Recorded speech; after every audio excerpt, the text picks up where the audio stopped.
आज हम सुनेंगे गणेश जी की व्रत कथा। पौराणिक कथाओं के अनुसार एक बार भगवान शंकर और माता पार्वती नर्मदा नदी के तट पर बैठे हुए थे। बैठे बैठे वो ऊबने लगे तो माता पार्वती ने महादेव जी से चौसर खेलने के लिए कहा। महादेव माता पार्वती की बात सुनकर चौसर यानी चौपड़ खेलने के लिए तैयार हो गए। अब उनके सामने एक परेशानी थी कि उनके खेल में हार जीत का फैसला करने वाला कोई तीसरा शख्स नहीं था।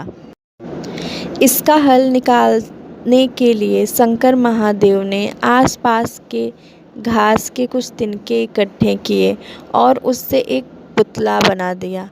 फिर उसमें जान डालकर उससे कहा, हे पुत्र, मैं पार्वती के साथ चौपड़ खेलूँगा और तुम हम दोनों के खेल के साक्षी बनोगे।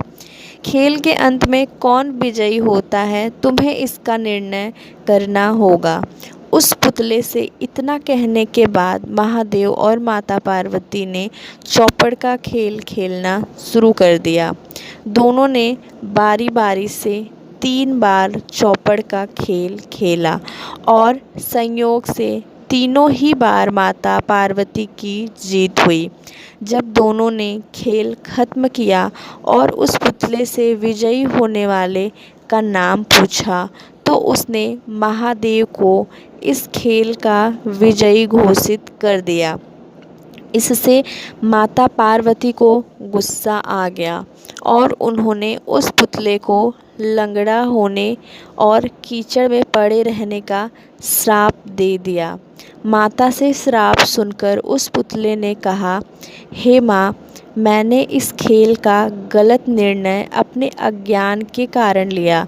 मैंने किसी गलत इरादे से यह निर्णय नहीं लिया। कृपया मुझे क्षमा करें। पुतले की बात सुनकर माता पार्वती को दया आ गई और उन्होंने उससे कहा, 1 साल बाद यहाँ पर गणेश की पूजा करने के लिए नाग कन्याएं आएंगी। उनसे पूछकर तुम गणेश व्रत और पूजन करना। ऐसा करने से तुम्हें मनोवांछित फल मिलेगा। इतना कहकर माता पार्वती और महादेव वहाँ से वापस कैलाश की तरफ चले गए। 1 साल बाद उसी स्थान पर नाग कन्याएं आईं। जब उन्होंने गणेश व्रत के पूजन की विधि शुरू की तो उस श्रापित पुतले ने उनसे इस पूजन की विधि बताने की प्रार्थना की। नाग कन्याओं ने विस्तार से उस पुतले को गणेश पूजन की विधि बताई। इसके बाद उस पुतले ने विधि अनुसार 21 दिनों तक गणेश जी का उपवास किया और उनका पूजन किया। इस पूजन से गणेश जी काफ़ी प्रसन्न हुए और उन्होंने उस पुतले को मनोवांछित वर मांगने के लिए कहा। पुतले ने कहा, हे प्रभु, आप मेरे पैरों में इतनी शक्ति दे दें कि मैं कैलाश पर्वत पर जाकर अपने माता पिता से मिल सकूं और उन्हें प्रसन्न कर सकूं। गणेश जी ने तथास्तु बोला और वहाँ से वे चले गए। इसके बाद पुतला रूपी वह बालक चलते हुए कैलाश पर्वत तक पहुँचा और वहाँ पर वह भगवान शिव से मिला। महादेव ने उसने सारी बात बताई। बालक की बात सुनकर महादेव ने भी 21 दिनों तक गणेश व्रत करने की इच्छा जाहिर की।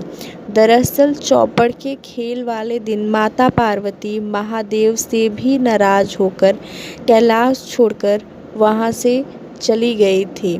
माता पार्वती को मनाने के लिए महादेव ने भी 21 दिनों तक गणेश व्रत किया। ऐसा करने से माता पार्वती 21वें दिन कैलाश पर्वत वापस आ गई और उनके मन में महादेव के लिए जो नाराज़गी थी वो भी खत्म हो गई। माता पार्वती के वापस आने पर महादेव ने सारी बात उन्हें बताई। यह सुनकर पार्वती के मन में भी अपने बड़े पुत्र कार्तिकेय से मिलने की इच्छा उत्पन्न हुई। उन्होंने 21 दिनों तक गणेश व्रत करने का निर्णय लिया। उस पुतले रूपी बालक द्वारा बताई गई विधि के अनुसार माता पार्वती ने 21 दिनों तक गणेश जी का उपवास किया और विधि से पूजा अर्चना भी की।